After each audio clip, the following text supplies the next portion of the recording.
There is a new twist to the Rajasthan political drama.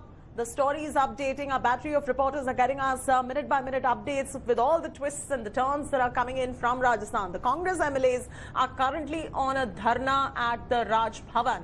They are also chanting slogans seeking the starting of the assembly session. The MLAs were driven from Fairmont Resort in 3 buses to the Raj Bhavan.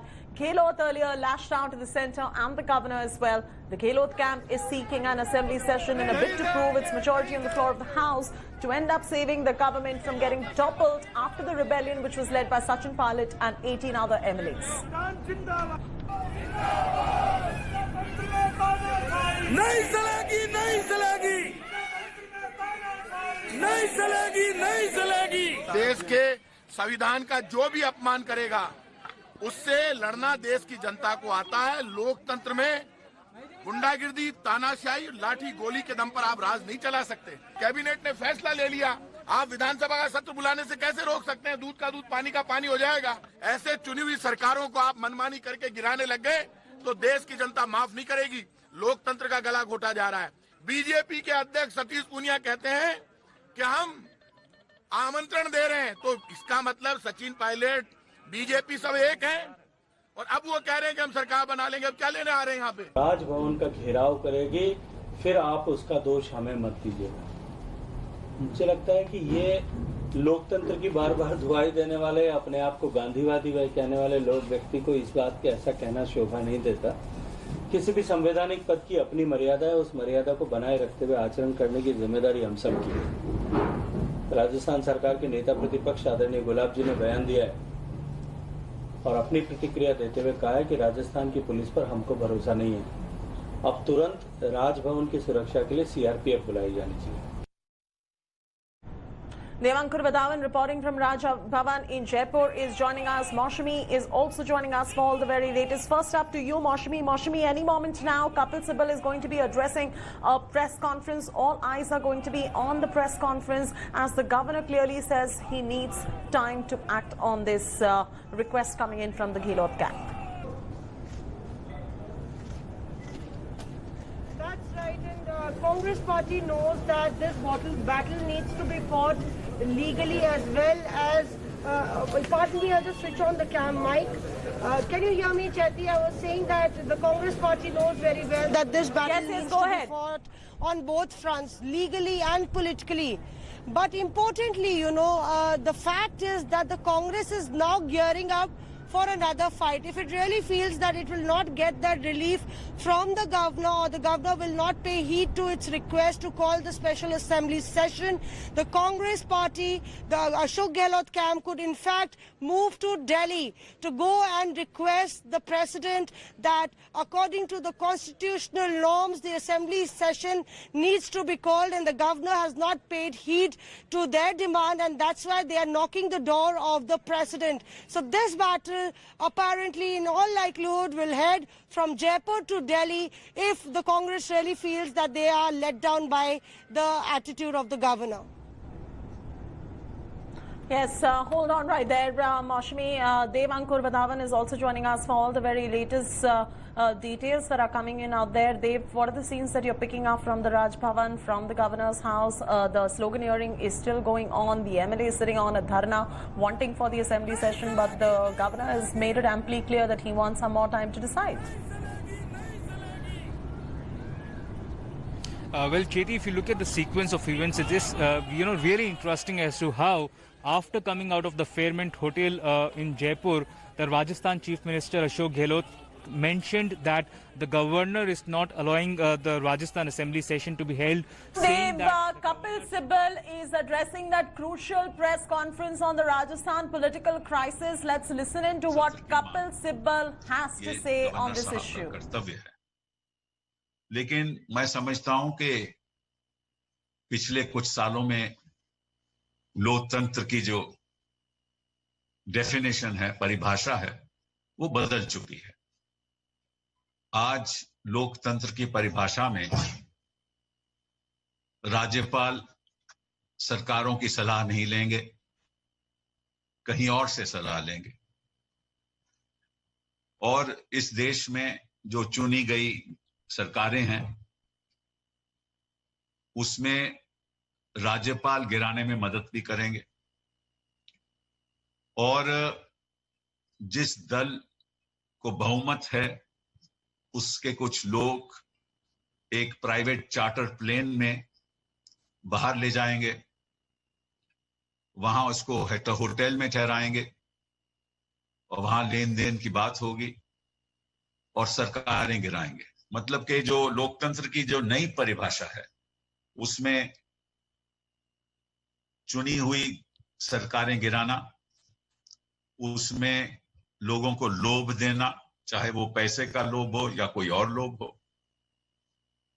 और किसी तरीके से उस बहुमत को अल्पसंख्यक में बना देना, माइनॉरिटी गवर्नमेंट बना देना और सरकार गिरा के अपने मुख्यमंत्री को शपथ दिला देना। आपको याद होगा कि महाराष्ट्र में क्या हुआ था, यही हुआ था कि प्रेसिडेंट रूल लागू था लेकिन फिर भी गवर्नर ने सुबह 4-5 बजे उठकर किसी को शपथ दिला दी। उसका नतीजा आप जानते हो क्या हुआ। मध्य प्रदेश में क्या हुआ, मध्य प्रदेश में उन्हीं कुछ डिसिडेंट लोगों को ले जाया गया, कर्नाटका ले जाया गया, वहां होटल में ठहराया गया। और आपको मालूम है कि उस समय कोरोना का दौर भी था, ये मार्च की बात है। और जब सत्र चीफ मिनिस्टर ने कहा कि सत्र की बैठक 26 मार्च को होनी चाहिए, उसका भी विरोध हुआ और फिर 17 मार्च को कमलनाथ जी को इस्तीफा देना पड़ा। उत्तराखंड में क्या हुआ कि ऐसे ही डिसिडेंट लोगों को एक हवाई जहाज में, चार्टर्ड हवाई जहाज में बाहर ले जाया गया। गोवा में जब सबसे ज्यादा सीटें कांग्रेस पार्टी की थी, फिर भी गवर्नर साहब ने किसी और पार्टी को शपथ दिला दिया। मणिपुर में जब हम कांग्रेस पार्टी की ज्यादा संख्या थी, गवर्नर ने किसी और को शपथ दिला दी। तो कहने का मतलब है कि ये लोकतंत्र की अब नई परिभाषा है। एक दूसरी बात इसमें जो आज के दिन हमें कहना पड़ता है, हम कभी नहीं कहते, लेकिन ऐसा भी लगता है कि जो सुप्रीम कोर्ट फैसले करती है, हाई कोर्ट्स भी उसको किनारे रख देती है। अभी क्योटो होलोन का फैसला है, 5 जजेस सुप्रीम कोर्ट का फैसला है, जिसमें यह साफ तौर पे कहा गया है कि जब तक स्पीकर साहब किसी भी डिस्क्वालिफिकेशन पिटीशन का फैसला नहीं करते, तब तक कोई भी कोर्ट उसमें दखल अंदाजी नहीं ले सकती। कोई भी कोर्ट इस पे ऑर्डर नहीं कर सकती। क्यों नहीं ऑर्डर कर सकती? कि जो प्रोसीडिंग्स हैं, जब तक स्पीकर साहब डिस्क्वालिफिकेशन पिटीशन का फैसला नहीं करते, those proceedings are proceedings within the house. मतलब कि वो कार्रवाई वो असेंबली की कार्रवाई मानी जाएगी, वो असेंबली के बाहर की कार्रवाई नहीं मानी जाएगी। और क्योंकि असेंबली की कार्रवाई मानी जाएगी, इसका मतलब यह है कि कोई इसमें कोर्ट दखल अंदाज नहीं कर सकता। ये 5 जजेस सुप्रीम कोर्ट ने कह दिया। अब हाई कोर्ट में बैठकर किसी जज को यह कह देना कि स्पीकर साहब आप कार्रवाई नहीं करोगे, तो ये लोकतंत्र की एक नई परिभाषा है कि जो भी सुप्रीम कोर्ट कहे, जितने भी जज कहें, हमें कुछ लेना देना नहीं है, हम खुद अपने फैसले करेंगे, प्रेसिडेंट का कोई मतलब नहीं। तो फिर हम वकील वहां काहे को बहस करें? अभी अगर कोर्ट ने सुप्रीम कोर्ट की जजमेंट का फैसला नहीं मानना, तो काहे को वकील बहस करें? और मुझे खेद से कहना पड़ता है कि वकील लोग भी आजकल निराश हो चुके हैं। और कहीं ऐसा वो दिन तो नहीं आ जाए कि वकील लोगों को अपनी रोब उतारनी पड़े और कहना पड़े कि क्या फायदा, जो कानून के रक्षक हैं, अगर वो अपनी ही जजमेंट का पालन नहीं करेंगे तो हमें वकालत करने का क्या फायदा है? छोड़ दें वकालत, कुछ और काम करें। लोकतंत्र का मतलब क्या है? कि पार्लियामेंट संविधान के मुताबिक जो उसकी कार्रवाई होगी उसके मुताबिक चलेगी, पार्लियामेंट्री रूल्स के मुताबिक चलेगी। वो नहीं हो रहा। पार्लियामेंट में बिना बहस के बिल पास नहीं हो रहे, वो नहीं हो रहा। सरकारें जो फैसला करेंगी कानून के अंतर्गत करेंगी, वो नहीं हो रहा।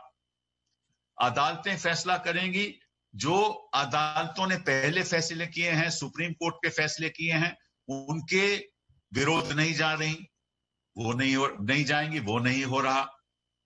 संस्थाओं को कैप्चर किया जा रहा है, चाहे वो इलेक्शन कमीशन हो, और जहां कोई विरोध करता है उसके पीछे एजेंसीज लगाई जा रही ताकि कोई विरोध ना करे। तो अगर इस स्थिति में अगर लोकतंत्र की यही परिभाषा है कि जो सरकार कहे सबको मान लेना चाहिए, कोई विरोध नहीं होना चाहिए, अगर यही लोकतंत्र की भाषा है तो फिर काहे संस्थाएं काम कर रही हैं? क्या जरूरत है संस्थाओं को काम करने का? तो जो प्रधानमंत्री जी कहें, जो ये सरकार करे, उसको मान लेना चाहिए। अब हो क्या रहा है? वकीलों को बंद किया जा रहा है, उनके खिलाफ फेरा के केस लगाए जा रहे हैं। लोगों को कश्मीर में पब्लिक सेफ्टी एक्ट के अंदर बंद किया जा रहा है। कश्मीर के बच्चों को 4G नहीं मिलता। शाह फैसल को बंद कर दिया, हालांकि वो IAS में टॉपर थे। कश्मीरी जर्नलिस्ट गुहार जिलानी को बाहर नहीं जाने दिया। कश्मीरी जर्नलिस्ट बिलाल भट्ट को फ्लाइट नहीं दी। भूमि में कोरेगांव में क्या हो रहा है आपको मालूम है। और बच्चों के खिलाफ सेडिशन केस लगाए जा रहे हैं। अखिल गोगोई को UAPA के अंदर उनके खिलाफ केस कर दिया दिसंबर 2019 में। सफूरा जरदार के खिलाफ कर दिया, हालांकि वो रिसर्च स्कॉलर हैं जामिया के। All right. There you go. That's Kapil Sibal, Congress MP, addressing a press conference on the legality of this entire issue and this entire story that is panning out in Rajasthan right there. Now, Chief Minister Ashok Gehlot has hit out at the Bharatiya Janata Party for toppling the Rajasthan government. Gehlot has said that the rebel MLAs are held hostage by the BJP in Haryana and that the centre is using agencies against his government. Chief Minister also slammed Governor Kalraj Mishra, saying that he is under pressure from the centre and despite requests has refused to call in the assembly session. The governor hit back, saying that calling an assembly session during coronavirus pandemic is not ideal. ये हमारे समझ के परे है। Simple process जो अपनाया जाता है और गवर्नर साहब को आदेश देना ही पड़ता है, उसको रोकने कोई कारण नहीं है। हमारा मानना है कि ऊपर से दबाव के कारण से मजबूरी में वो अभी असेंबली बुलाने के लिए निर्देश नहीं दे रहे हैं। इस बात का हमें बहुत दुख है। Hello everyone, this is Rahul Kamal here. Hope you enjoyed this video. For the latest news and analysis, like and subscribe the India Today YouTube channel and don't forget to press the bell icon to stay updated.